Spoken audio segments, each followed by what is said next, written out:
Have you ever dreamed of earning enough money in your party plan business that you're able to give up your day job and spend more time with your family? Have you ever wondered what it would feel like to be the primary income earner for your family?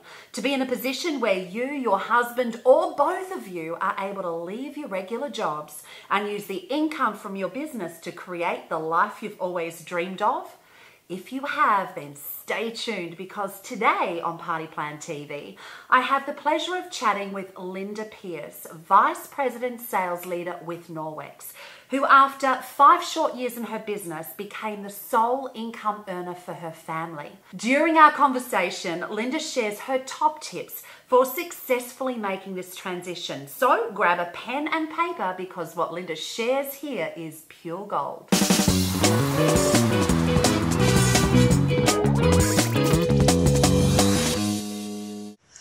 Okay, well today on Party Plan TV, I am very excited to have this opportunity to spend some time with Linda Pearce, Vice Presidential Leader with Norwex. She is an amazing woman who I had the privilege of meeting probably 18 months or so ago now. And I've had the pleasure of working with Linda personally and also with her team several times. And this woman is just dynamite. And I know that what she has to share with you today will be of great interest. So before I invite Linda to introduce herself, let me just fill you in a little bit on the topic. And the topic today is going to be really focusing on what you need to do if you are keen to start to utilize your business as the primary income for your family, or if you're currently working a regular job and you're wanting to use your party plan business as a stronger source of income. Linda has got some amazing tips to share with you today. So Linda, welcome, and thank you for investing time with us all today. It's a pleasure to be with you and to those who are watching along today. So really excited to be sharing what I've learnt in the last 5.5 years. Fantastic. So Linda, please, before we go any further, I know that people are going to be interested to hear, how did you get started in Party Plan and with Norwex? It's a bit of a funny story, Lindsay. I was invited to one of the first Norwex parties being held here in Australia back in July 2008. And my friend who invited me was excited about the products. I looked at my calendar and I'm like, yes, I've got something else on. I don't have to go. I've got a great reason to get out of it. So thinking that's it. I'm not going to hear any more about this Norwex. And then my friend of 18 years, she booked a party off that party. I'm like, oh no. She threatened me and she said I had to come or she would strike me off the Christmas card list. So I found myself there on a Saturday afternoon with my arms folded on the inside, thinking to myself, don't try and make me buy anything, lady, because I'm not buying anything today. And who's interested in cleaning with water and a cloth? So by the end of the demonstrations, I wanted everything I had seen her demonstrate that day. And my wish list was so long, and I'm like, oh, darn, this means I'm going to have a party. So hopefully I could get some of those items on my wish list for free. And the 10 friends who attended my party were so excited about these cleaning products. It was really bizarre, but I thought, well, maybe I can make a little bit of pocket money and they can become my customers and buy their Norwex off me. So the consultant who did my party, she got 3 bookings and she actually gave me back 2 so that I could give the party side of the business a go. And I really didn't expect to get past the first 2 parties. And I've done close to 800 now in the last 5.5 years. So yeah, it's been a great lesson to me that just because someone comes into a party and they seem a bit negative doesn't mean that they couldn't turn into someone that's going to impact your business in a major way. So, yeah. Fantastic story, because I think, we, as you say, so many people come along to parties and they may not think about, becoming involved in the business and may have a little bit of resistance to being in there. I love that story from you, like, how can I get out of this thing? And look at where you are today. So you transition from that place of being reluctant to go to the party in the very first place, loved what you saw, wanted everything, decided to book, became a consultant, and now 5.5 years later, you are growing this thriving business that supports your entire family. So I'd love to hear, what does life look like for you today, 5.5 years a little further down the track? Yeah, well, it's amazing to look back at what's happened in the last 5.5 years, because I know that when I first started, things actually got off to a great start. I got 3 bookings at my first party and did $1,000 in sales, and that was with no training.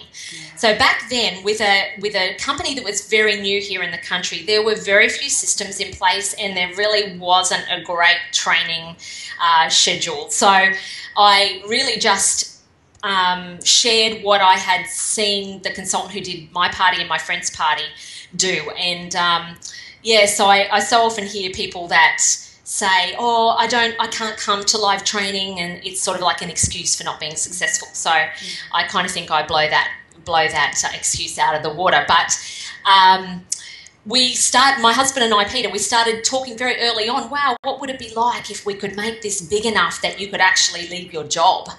And it's, wow, what a massive dream. But it actually happened that back in February that he left his job. So he's a mechanic by trade, and he's actually started to cut back to part-time hours almost 2 years before that. So we had a gradual transition. So we had him, getting used to getting less pay from him, and eventually to the point where Norwex is the sole source of income for the family. So I've got a team of about 3,000 now. So yeah, wow, 3,000. Now, the other thing that you haven't mentioned here that I'm just going to drop in, and that is that you also, in amongst, looking after the 3,000, I think I heard you say, 3,000 in your team.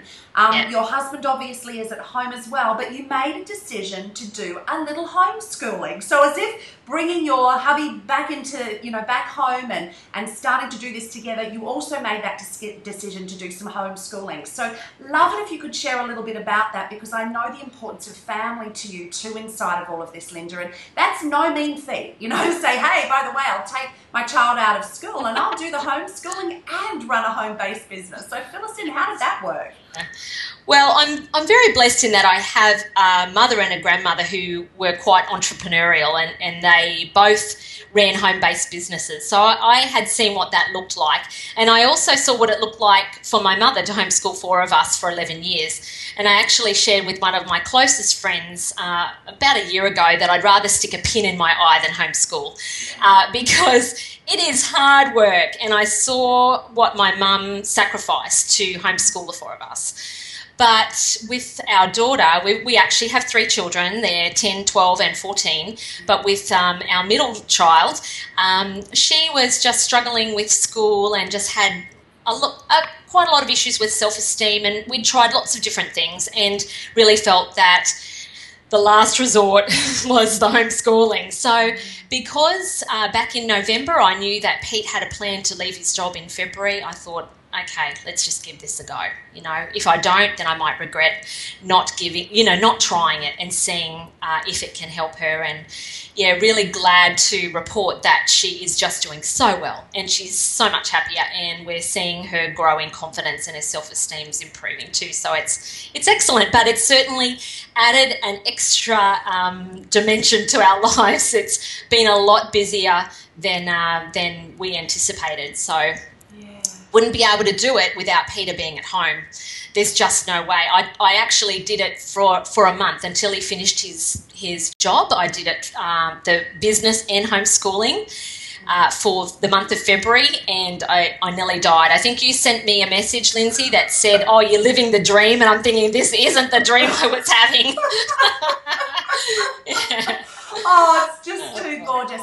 And like you say, you know, these are the sorts of things that is really possible when A, you have a really strong purpose, and B, you have the courage to take action. Now, I know in preparation for our time together, you know, we talked about some of the key things that you've learned in making that transition. The transition from having a husband who works a job to you getting to your business to that level where it's really at that point where there's so much that needs to happen for you on a day-to-day basis that you're needing extra support and help at home. And so bringing your husband back home and doing all of that, there were some things that you've learned, Linda, along the way, and it's that I'm really excited for you to share today. And when we spoke, there were 7 key lessons that you'd learned, and I know that each of these has the potential to be truly impactful for our viewers today. So can we start from the top with lesson number 1? Yeah, sure. And that's to have a purpose. Yeah. And so for me, it just meant that I knew that we wanted Peter to leave his job at some stage, but there were lots of smaller goals that we set along the way. So because if I just had that as a focus, then it would have been difficult to stay on track. So it's a really, really big goal to have. So I just made sure I had lots of little goals along the way to achieve that actually helped me move towards that greater goal. So that was the first thing. Yeah. So can I just ask you inside of that, and that is, when you say, you know, have a purpose, I often hear in our industry, Linda, where, you know, people really struggle with finding what that purpose is. So was that, when you say to bring Peter home, was there something bigger in the picture than that? Like bringing him home is one thing, but what does that mean for your family? Did you have to get out a shovel and dig a little bit deeper than just bring him home so you could really get to the core of what that meant for you?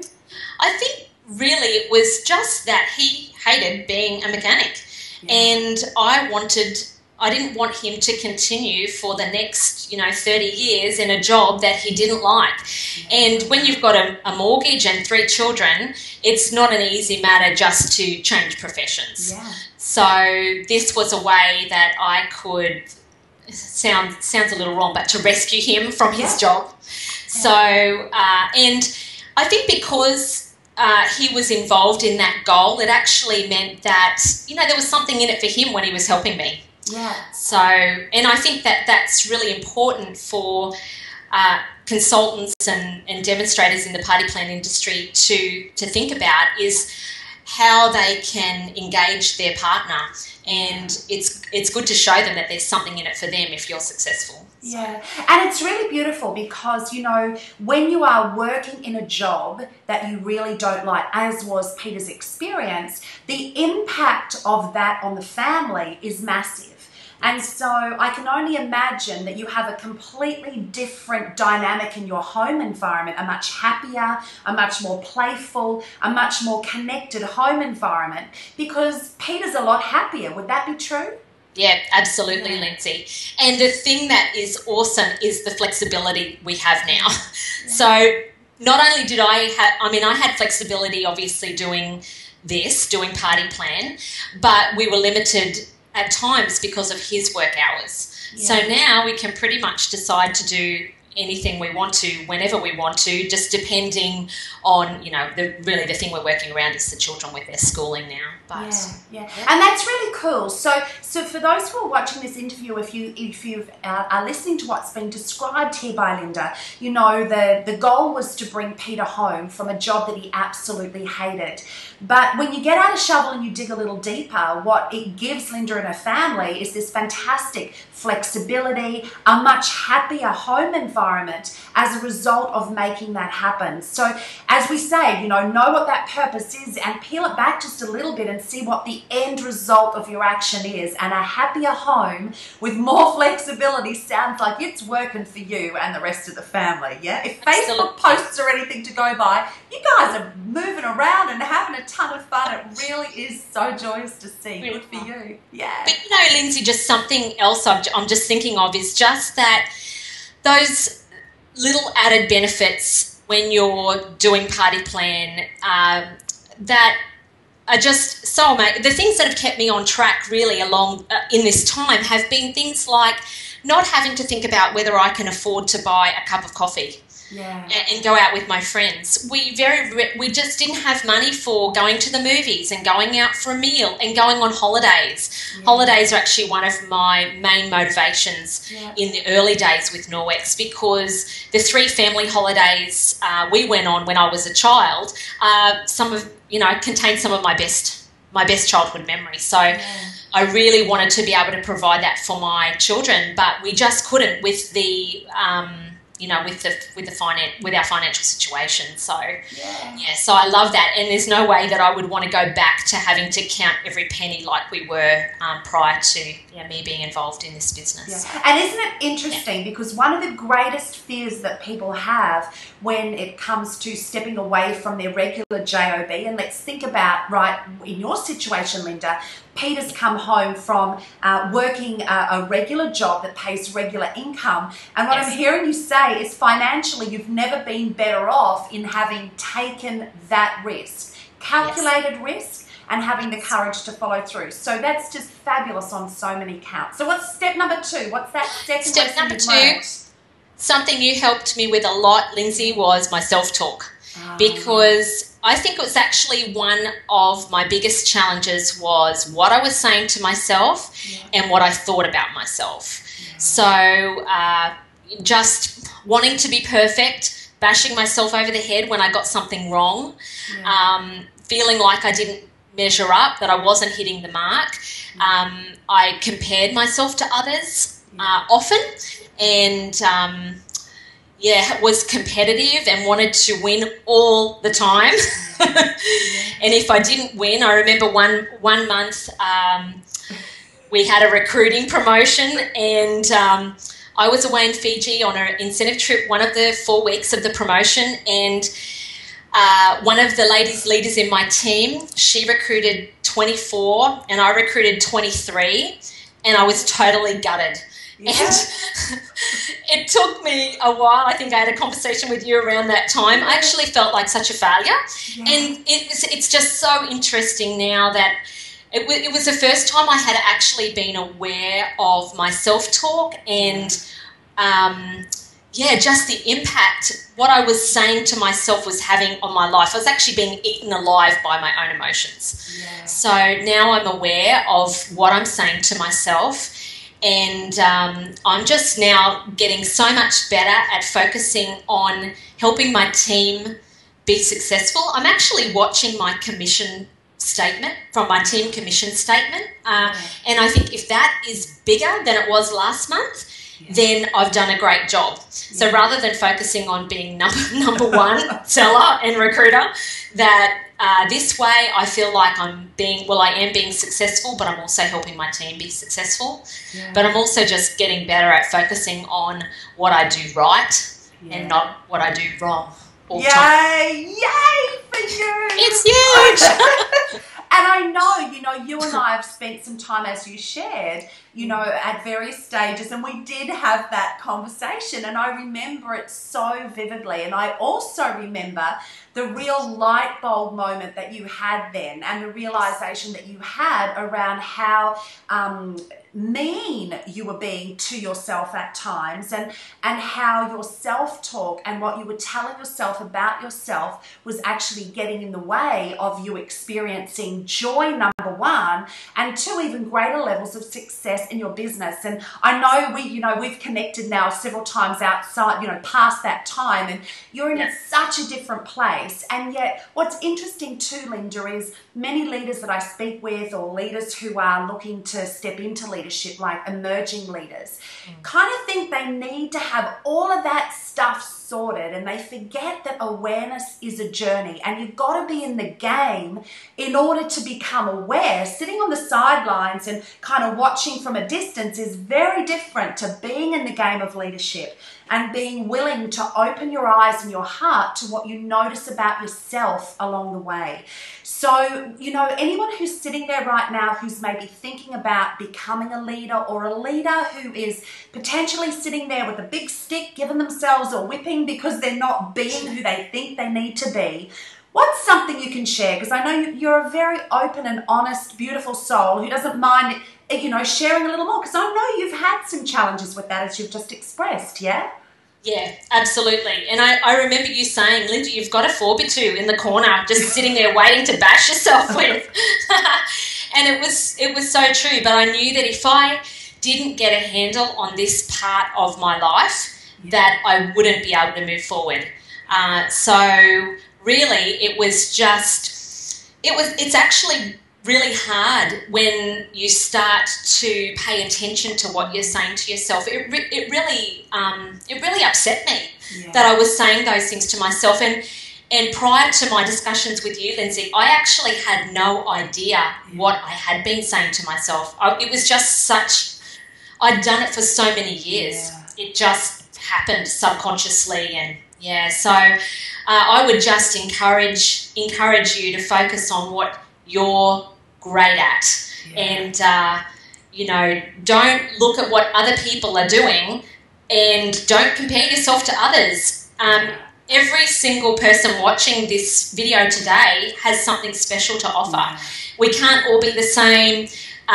We just need to work together, do what we're good at, and focus on that. So yeah, and it's interesting, Linda, because we talk about comparison, and I know in our industry, comparison is big. And the reality of it is that we are programmed, conditioned to compare right from when we're young and we're going through school. I mean, the whole school system is set up for comparison. Yes. And I think, one of the beautiful things to remember too is when we do find ourselves in moments of comparison, because I do too, it's about leaving the stick down and just embracing the fact that we are comparing, and then focus our energy onto something that we know is great about ourselves. Because even when we can notice we're doing that, we have a tendency to make it wrong rather than making it human. And we do stuff like that at times. But, give ourselves a hug and love ourselves through the process enables us to keep moving forward, and remembering something that you're great at, as you've described, is great refocus for the mind, So I love that. Big tick for that one. Self-awareness rocks. Well done to you. And I think, Lindsay, as a leader too, being real about those feelings is really important. I know there are people in my team that have been freed when I have said, you know what, I compare myself to others too, but we need to work on doing that less. Yeah. And because they see me and my success, and they think that I've got it all together, and it's so far from the truth. But hey, I'm working on these areas of my life. But so I think it's the overwhelming feedback I get about myself as a leader is that I'm willing to be real and honest, and it's a fine line to walk with your team, because you obviously don't want to be negative a lot, but it's being real, but sharing a solution and sharing with people how they can move forward. So yeah, I love that, Linda. Love that. Okay, so number 1 is about purpose. Number 2 is about become self-aware, and specifically with your self-talk, how you talk to yourself about yourself. What's number 3? Number 3 is get expert help. Yeah. I've always known that I didn't have all of the knowledge and expertise I needed to be really successful in this business. Yeah. So it was back in 2010 I actually started coaching with a direct sales coach in the US. And since then, you've been a mentor to me, and so have a couple of other ladies. Yeah. And I just figure, as a CEO of a company, they don't do everything in their business. They don't know everything. They employ people that are experts in their field to help them. Yeah. So that would be something that I would really encourage leaders to do, in addition to plugging into any kind of training. So I, from the start, have listened to CDs and webinars and read books to just learn as much as I could about the business. And I found that there were lots of little tips. It could just be one small tip that I would pick up that would make a massive business difference to my business. Just, for example, having a team name. Yeah. Having a team name, that made such a big difference. We've created a great community of consultants that feel like they belong. So, so that's number 3. Get expert help. Awesome. And I love you've talked about when you're the CEO of a company. And I think I love that language that you're using, because very often people who are in Party Plan don't see themselves as the CEO of their business. And you're spot on. You don't need to know all the answers. You need to be willing to go and source the answers if you don't know them. Great tip. Number 4. Number 4 is kind of leading on from that, which is outsourcing. So freeing yourself up to do things that only you can do in your business by having other people come in and clean for you, iron for you, and even do admin for you. I'm currently using a company in India. They're based in India to do some of my admin work. And I know that some people are like, oh, you should be employing someone in Australia. But you know what? It's quite hard to have staff. I've done it before. I've had a couple of staff that have come into the office, and it can be a little tricky. You've got, tax to pay for them, superannuation, workers' comp. If something goes wrong, it's really hard to do the whole firing thing. And so I found this outsourcing with this company. It's just been excellent. They've just been able to do a lot of the basic admin work that I don't need to be doing, and it's really freed me up to do other more important things in my business. So. And things that are income producing. At the end of the day, when you're the CEO of the business, you want to make sure that you're investing your time in a way that is producing income in the business. And I'm sure you don't see the CEO of major corporations doing the cleaning for the office, for example. Do you know what I mean? So again, one of the biggest stumbling blocks I hear with this, Linda, is, oh, I can't afford it, or, I'm not doing this. Now, I'm sure there was a time maybe that you even had that thought. And again, how did you get yourself to see that as something that was really valuable for your business? Did you ever entertain the idea that maybe it wasn't affordable, or you maybe couldn't afford it at the time? What was that? Where did that transition point come for you? Well, really, it was because I could see so much that I needed to do in my business to move it to the place that I wanted it to be. And I didn't have the time. I didn't physically have the time to do all of those things. So I thought, well, I need to be investing my time into more parties, more customer care calls, into recruits, and really just one party, one extra party a month was going to pay for 3 weeks of cleaning. So it's not hard when you think about it that way to work out that, this is a much better option, a much better way to go. So. And also, I guess it goes right back to knowing your purpose. When you're clear on what that is and you really are aware of why you're doing it in the first place, you can just give yourself a little reminder for the bigger picture, and bam, you're back into gear. Awesome.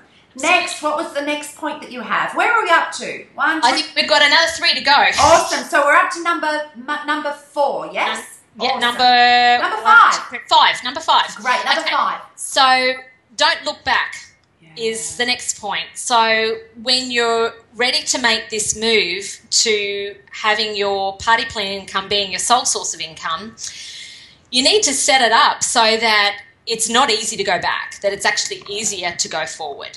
So I don't know that I consciously set it up this way, but that it's not easy to go back. But it's a good thing, because now, I have experienced moments of stress, thinking, oh, all the pressure for our family's finances is now on me. But, it's, if I just focus and just keep moving in the direction I have been all of this time, it's going to be okay.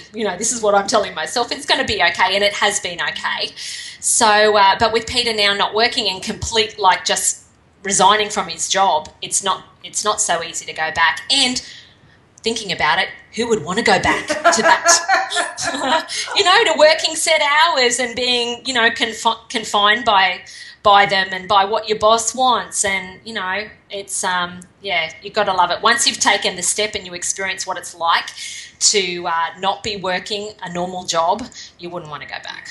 And I love that, Linda, make it hard to go back, So the only way that you really have to go is forward. And very often what I hear when I'm speaking with party planners who are looking to make the decision that you made is that they still have one foot in both camps. Yep. They've still got most of themselves or a great deal of themselves invested in their job and a little bit of themselves invested in their business. But severing that tie, you have one way to go, and that is forward. And by crikey, you are doing it so well. I mean, it really is fantastic to see. Awesome. Step number 6 is to make plans to survive without the money from your job. Yeah. So, you know, the decision for Peter to leave his job and just for Party Plan to be our sole source of income wasn't just made like that. Yeah. You know, we did make plans. So, you know, him just cutting back to part-time hours, that was the first step. And then Pete actually continued to cut his hours back. So actually, when we decided that, yes, we are going to do this, Peter is going to leave his job, he talked to his boss, and he was, you know, very fortunate to have a flexible boss who agreed to let him cut back his hours gradually. Yeah. So I think he got back to 2 days a week in January and February. Yeah. And then at the end of February, that was it. That's when he left his job. So we started to live without his pay for those last 2 months. So we actually just banked that money and didn't touch it, just really to prove to ourselves that we could do it. Yeah. And we actually saw a financial advisor as well. And I think that this is really key because we needed to think about our financial future and our security. So we now have income protection insurance, we have superannuation, we've increased our life insurance. So so the decision I think that it's just important to think through it and have a plan and take small steps towards your goals. So yeah, and it's interesting, you know, when you make the decision to be able to function without the use of that money. You didn't make a decision to lower the quality of your life, though, did you? You didn't decide that we won't have this income, so now we need to go without a ton of stuff. That's not what I'm hearing from you. No. It wasn't a case of having to say we'll survive without this money, and so we won't do this and we won't do that. You've really expanded on your quality of life and are doing even more things potentially than you ever had. So it's not about reducing, is it? It's about understanding new ways in your business to generate more income in order to subsidize the fact that that income is no longer available through the job per se. Is that what I'm hearing from you, Linda? That's exactly right, Lindsay, because the month that Peter quit, Norwex had another recruiting promotion and I had 600 new people join my team.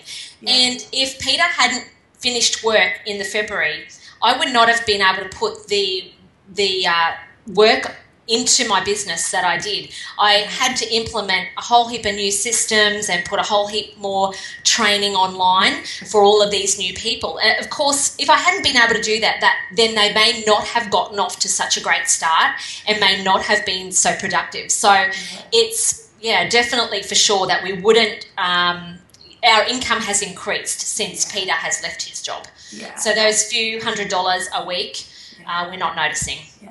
And I think that's a really big point to make here, Linda, too, because sometimes people think that in letting go of their job that they are going backwards and that they're actually losing income and they now don't have that money. But as you say, you know, when you're able to invest your time and you've collaborated there as a couple and been able to do that, your income's going through the roof. It's not about less quality of life, it's vastly improved quality of life. And I think that's important for our listeners to grasp, yeah? It's interesting, Lindsay, that we've just been in Malaysia on an incentive trip, and while we were there, we received our commission statements and online. Yeah. And some of the other girls in my team were saying, oh, wow, my commission's really down, because April can be quite a month. And I looked at mine, I'm thinking, mine's down a little bit because it was April, but it was hardly down at all. Yeah. And I'm like, wow, I didn't tell any of them that. It could be a little discouraging, but motivational if you look at it in another way. So yeah, absolutely. Fantastic. Love it, love it. Okay, and the last lesson? Yes, is to expect obstacles. Yeah. So don't expect that it's going to be plain sailing. And I've got to admit that I didn't anticipate some of the obstacles we've faced. I didn't really take into account the extra work with my daughter with the homeschooling. And it's been a little bit of a time of adjustment with Pete being home all of the time. He he sees a lot more now with the kids, so we're not getting away with so much anymore. So I'm sort of getting used to that. Just another parent who's watching a lot of the time, and just make allowances for the adjustment time. And so just think in your mind, there could be a few little bumps, but it's okay. We'll work through it. Just so I did think that by the time Peter finished his work, that everything would be okay, that all of the, that I'd be working a little bit less. And, we're only we're May, so we're only 2.5 months into him not working. And I think probably my expectations were a little bit high. So especially because I didn't take into account special promotions Norwex were running and, extra work that I was going to be doing. So that's what I would want to say. Just don't expect it to be perfect and that everything is going to be spot on as soon as you jump ship to this way. And you know what I love here too, Linda, you and I have had a conversation about sometimes we have this vision of how our business is going to look. And, when you made that decision collectively as a couple for you to have your business as the primary source of income for your family, there's a bit of a vision that you had of what it was going to look like. And I'm sure there's a bit of a vision that Pete thought it was going to look like. And what I love here is you've both as a couple and collectively as a family been flexible and been willing to allow that vision to shift and change, because if you hang on to that vision too tightly and are not flexible in giving yourself permission for it to shift and change along the way, that's where a lot of the angst and pain can come from. But as you've said, expect there to be obstacles, and knowing you the way I do, you have this beautiful flexibility to kind of go with the flow and know that that is part of the process. I love that, Linda. Just fantastic, and great thoughts for people who are listening in as well. And just one final thought is that I have been able to get some things done in my business that I've been putting off for 18 months because I've had that little bit of extra time with Pete being here at home. So even though, I think it will actually get to a point where I am working less. So, I'm actually already seeing it. Now that I've done those couple of really big jobs that I'd been putting off, I'm already feeling lighter. So it's awesome. Look, Linda, you have shared some absolute gold with us today, and I know that your time is incredibly precious and that you have lots of things happening on a day-to-day basis. And I really am so grateful to you for investing this time and energy to be with us today, because it's hearing stories like yourself from people like yourself that really give inspiration to others who have these big dreams, who have these big goals, to know that it is all very possible. So thank you for your investment of love and time here with us today. I'm really grateful to you. You're welcome. It's been a pleasure to share. Thank you. Didn't I tell you it was a golden conversation? So just to recap, here's Linda's 7 top tips once again. Number 1, have a purpose. Number 2, beware of your self-talk. Number 3, get expert help when you need it. Number 4, outsource what you can. Number 5, don't look back. Number 6, make plans to survive without the money from your job. Number 7, expect obstacles. So now I'd love to hear your thoughts over on our blog at partyplanrevolution.com. What's been your greatest takeaway from what Linda's shared during our conversation today? And what are you going to implement in order to take your business to the next level? So that if you want to follow Linda's lead and leave your job and work your business full-time or become the primary income earner, you can. As always, if you found this video of value, then feel free to share it with your friends and of course subscribe to our YouTube channel. If you want to get even more insights on how to create a profitable party plan business you love, then be sure to subscribe to our email updates. Until next time, happy parties.